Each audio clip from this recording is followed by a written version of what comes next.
Iran baru saja menyelesaikan kontrak pembelian helikopter hingga jet tempur dengan Rusia. Nantinya kendaraan udara tersebut akan digunakan untuk memperkuat militer Iran. Dilansir Yerusalem Post, Wakil Menteri Pertahanan Iran Brigadir Jenderal Mahdi Farahi menyebut ada 3 jenis kendaraan udara yang dibeli dari Rusia. Pertama, helikopter serang Mil Mi-28, kemudian jet tempur Su-35, dan terakhir jet latih Yak-130. Iran baru saja menyelesaikan kontrak pembelian helikopter hingga jet tempur dengan Rusia. Nantinya kendaraan udara tersebut akan digunakan untuk memperkuat militer Iran.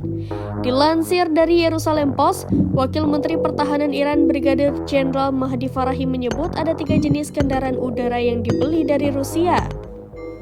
Pertama, helikopter serang Mil Mi-28, kemudian jet tempur Su-35, dan terakhir jet latih Yak-130. Iran dan Rusia telah menandatangani kesepakatan besar untuk meningkatkan kerjasama ekonomi, perdagangan, dan energi militer. Pada bulan September 2023, Angkatan Udara Iran menerima jet latih Yak-130 pertama buatan Rusia.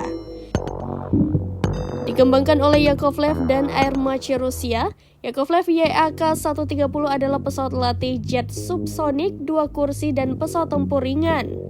Pesawat canggih ini akan memungkinkan pilot militer Iran menjalani pelatihan pengoperasian jet tempur generasi 4+ dan kelima seperti Sukhoi Su-57.